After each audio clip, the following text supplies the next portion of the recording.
everyone. It's day whatever. I don't even know what day of the week it is, but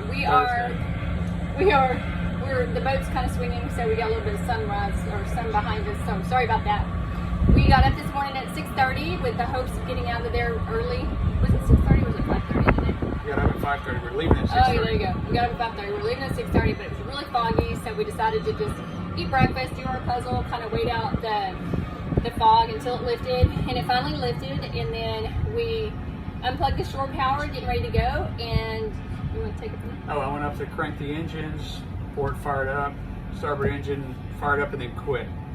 And then it wouldn't crank at all. It's giving me an error. So it's a different engine than we had problems with the other day. yeah, so it's like, okay, let's just call the mechanic. And since I couldn't really figure out what it was, and had a local shop there in Houma. The guy came out in like 15 minutes, really quickly.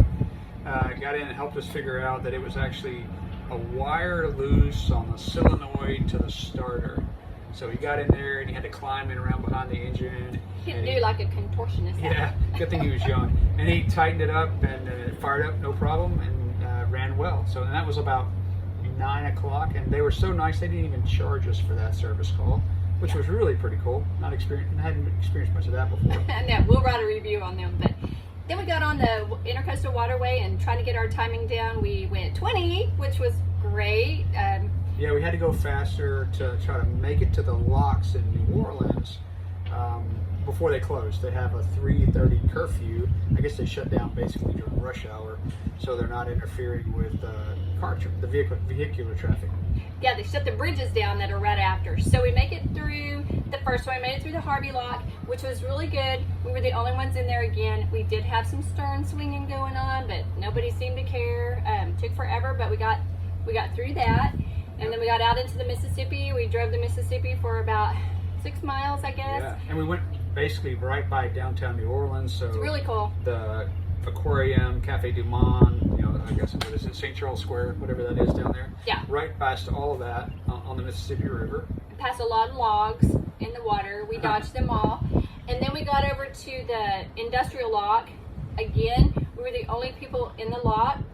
We did a lot better this time. We were on port side, and the current was kind of pushing us that way, so it was a lot easier. And they threw ropes down to me both times, so that wasn't bad either. Well, then we came out of the lock, and the next thing is to go through the bridge, and the bridge guy said, nope, we're closed until 5:45. Now, we got through the lock at 3:30. We got in the lock at 3:15, so thought we had enough time, but it took so long when we got out. We're now stuck between the lock and the bridge, and I'll show you a video of that in just a second, but us in the tugboat, we're the only two people. We just kind of like puttered around for a little while, and John fished for a minute. You didn't catch anything? No, he didn't catch anything, but we fished for a little bit, and then finally we tied up, killed the engines, and we still have a little bit of time before they open, and we're 3 miles from the marina, so once we get through this, we'll be at our marina for the day. So Yep, that's all good. right, So I'll that show was you.